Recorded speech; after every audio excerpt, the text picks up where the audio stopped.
Hello all. நேத்து நடந்த nomination டாஸ்க்ல Shruthika பண்ண நாமினேஷன் வந்து செம்மையா இருந்ததுன்னு சொல்லலாம். இந்த வாரம் நாமினேஷன கண்ட்ரோல் பண்ற பவர் ரஜித்துக்கு தான் கிடைச்சிருக்கு. ஸோ ரஜித் தான் வந்து டைம் கோட் நம்மளுக்கு தெரியும். ஸோ அவருக்கு தான் வந்து நேத்து டாஸ்க் ஃபுல்லாவே. இதே மாதிரி ஒரு டாஸ்க் வந்து ஸ்ருதிகாவுக்கு முன்னாடி எபிசோட்லலாம் கிடைச்சிருந்தது. நாமினேஷன் கண்ட்ரோல் பண்றது. ஸோ அதே மாதிரி தான் ரஜித்தும் பண்ணணும். எத்தனை பேரை நாமினேட் பண்ணலாம்னு சொல்லிட்டு ரஜித் தான் டிசைட் பண்ணணும். ஸோ ஸ்ருதிகாவுக்கு வந்து ரஜித் 5 பேரை நாமினேட் பண்ணுறதுக்கான வாய்ப்பு கொடுத்துருந்தாங்க. ஸ்ருதிகா ஃபஸ்ட்டு யார் நாமினேட் பண்ணுவாங்கன்னு சொல்லிட்டு நம்மளுக்கு எல்லாருக்குமே தெரியும். கேஷிஷ் தான். கேஷிஷ் கிட்ட போயிட்டு அவங்க கையில் வந்து அவங்களோட நேம் எழுதணும்.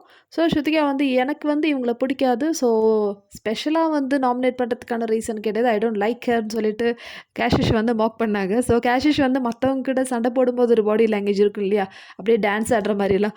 ஸோ அந்த மாதிரிலாம் வந்து ஸ்ருதிகா காமிச்சிருந்தாங்க. இது வந்து கேஷிஷ் வந்து இன்னும் ப்ரொவோக் ஆக்க வச்சிருச்சுன்னு சொல்லலாம். ஆனால் பார்க்குறதுக்கு செம்மையாக இருந்தது. ஸ்ருதிகா நேற்று கேஷிஷ் செஞ்சு விட்டாங்கன்னு சொல்லலாம்.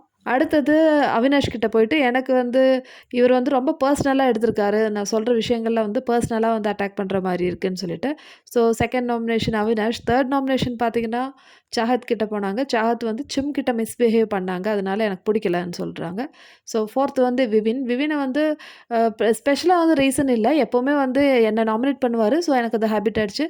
ஸோ அதனால தான் வந்து நான் விவினை வந்து நாமினேட் பண்ணுறேன். ஸோ அடுத்த ஃபிஃப்த் நாமினேஷன் பார்த்தீங்கன்னா ஈஷா தான். ஸோ ஈஷா கிட்ட எனக்கு தெரியணும். வித்தவுட் அவினாஷ் ஹவ் ஷி பிளேன்னு சொல்லிட்டு தெரியணும். ஸோ அவினாஷ் இல்லாமல் அவங்களோட ப்ளே எப்படி இருக்கும்னு எனக்கு பார்க்கறதுக்கு ஆசையாக இருக்குது. அதனால ஈஷான்னு சொன்னாங்க.